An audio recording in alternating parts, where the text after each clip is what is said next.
वृंदावन में एक ऐसी भी जगह है जहां पर रात में कोई नहीं जा सकता। अगर रात में कोई जाता है तो वो अपना या तो देह त्याग देता है या पागल हो जाता है। इस जगह पर 16,000 से ज्यादा पेड़ पौधे रात में गोपियां बनकर भगवान कृष्ण के साथ रास लीला रचाते हैं। बांके बिहारी मंदिर में प्रतिष्ठापित मूर्ति इसी जगह से प्राप्त हुई थी। भगवान कृष्ण के अनन्य भक्त स्वामी हरिदास जी की समाधि इसी जगह पर स्थित है। जी हाँ दोस्तों, नमस्कार। आज हम बात करने वाले हैं वृंदावन के निधि वन की। सबसे पहले बात करते हैं कि हम यहाँ आ कैसे सकते हैं। यहाँ आने के लिए 2 एयरपोर्ट, एक दिल्ली में जो कि 150 किलोमीटर दूर है, दूसरा आगरा में जो कि 60 किलोमीटर दूर। अगर आप फ्लाइट से आना चाहते हैं तो आप दिल्ली आइए। दिल्ली से 4 घंटे का रास्ता तय करके आपको पहुंचना होगा आगरा दिल्ली राष्ट्रीय राजमार्ग के छठी कला तिराहे पर। आपको दिल्ली से हर समय 24 घंटे बस मिल जाएगी यहाँ आने के लिए। छठी कला तिराहे पर उतर करके आप ऑटो ले सकते हैं जो कि आपको वृंदावन के निधि वन पे छोड़ देगा। वृंदावन एक बहुत प्रतिष्ठित टूरिस्ट प्लेस है, इसलिए यहाँ 24 घंटे टूरिस्ट के लिए सुविधाएं उपलब्ध हैं। तो अब दोस्तों, आप अपने चप्पल और जूते निधि वन के बाहर बने हुए स्टैंड पर रख दीजिए और उसके बाद लीजिए अंदर जाने वाले रास्ते पर एंट्री। निधि वन के अंदर 5 दर्शनीय स्थल है। पहला ललिता कुंड, वो जगह जहां से ठाकुर जी ने पानी निकालकर गोपियों की प्यास बुझाई थी। दूसरा बांके बिहारी प्रकट स्थान या विशाखा कुंड, जहां से बांके बिहारी की मूर्ति प्राप्त हुई थी, जिसको आज बांके बिहारी मंदिर में प्रतिस्थापित किया हुआ है।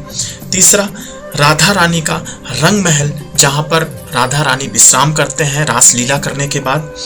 और चौथा राधा बंसी चोर मंदिर, राधा जी ने भगवान कृष्ण की बंसी चुरा ली थी। उसके अलावा भगवान कृष्ण के अनन्य भक्त स्वामी हरिदास जी की समाधि यहीं पर है। इन पतली रास्तों से होकर के हमें अंदर जाना होगा। इन रास्तों के दोनों बगल तुलसी और मेहंदी के पेड़ों की छटाएं हैं। माना यह जाता है कि ये पेड़ों की छटाएं अकेले नहीं होती हैं, इसमें युगल रूप में होती हैं, यानी 2 पेड़ आपस में मिले हुए होते हैं जो कि राधा और कृष्ण के स्वरूप को दर्शाते हैं। आप देखिए इन पेड़ों को। और इन पेड़ों की विशेषता ये भी होती है कि इनकी टहनियाँ ऊपर की तरफ ना जाके नीचे की तरफ फैलती हैं, जो कि ये बोला जाता है कि भगवान कृष्ण को स्पर्श करना चाहती हैं। इन पेड़ों में शाखाएं तो सूखी हुई होती हैं, लेकिन पौधे में हरियाली दिखती है। निधि वन में आपको बंदर और बहुत सारे पक्षी दिन में दिख जाएंगे, लेकिन रात में ये पंछी यहाँ पर बिल्कुल नहीं दिखाई देते। मान्यता के अनुसार रात में कोई भी व्यक्ति यहाँ पर नहीं रुकता है। उसका मानना यह है कि भगवान कृष्ण और राधा जी यहाँ पर रास लीला रचाने आते हैं। रात में कोई भी व्यक्ति उनको देख लेगा तो वो या तो पागल हो जाएगा या तो अपने देह को त्याग देगा। इसीलिए यहाँ पर रात में ना किसी को रुकना अलाउड है, ना ही रोका जाता है। ये आपके सामने दिख रहा है विशाखा कुंड, जहाँ से भगवान कृष्ण की मूर्ति प्राप्त हुई थी, जो कि अभी बांके बिहारी मंदिर में रखी हुई है। अब हम पहुंच गए हैं रंग महल मंदिर, जहाँ पर भगवान कृष्ण और राधा जी का शयन स्थान है। यहाँ पर रास लीला रचाने के बाद भगवान कृष्ण आराम करते हैं। मान्यता यह है कि यहाँ पर मिश्री और बाकी चीजों का भोग लगाया जाता है और सोने के लिए भगवान को प्रॉपर बिस्तर बनाया जाता है। सुबह उठ के देखने पर पुजारी जी बताते हैं कि यहाँ पर हर दिन आपको ऐसा प्रतीत होगा कि मानो यहाँ आकर कोई सोया था और मिश्री को कोई खाया था। इसलिए यह मान्यता है कि यहाँ पर भगवान कृष्ण हर दिन आते हैं और रास लीला रचाते हैं, यहाँ पर सोते हैं। इन पतले रास्तों से होकर के हम जैसे जैसे आगे बढ़ते जाएंगे, हमें यहाँ के सारे दर्शनीय स्थल मिलते जाएंगे।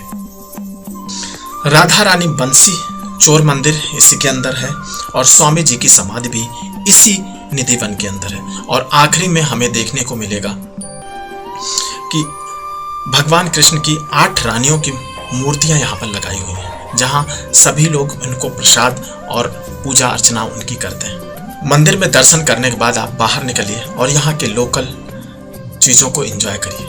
थैंक यू दोस्तों, आपको वीडियो कैसा लगा?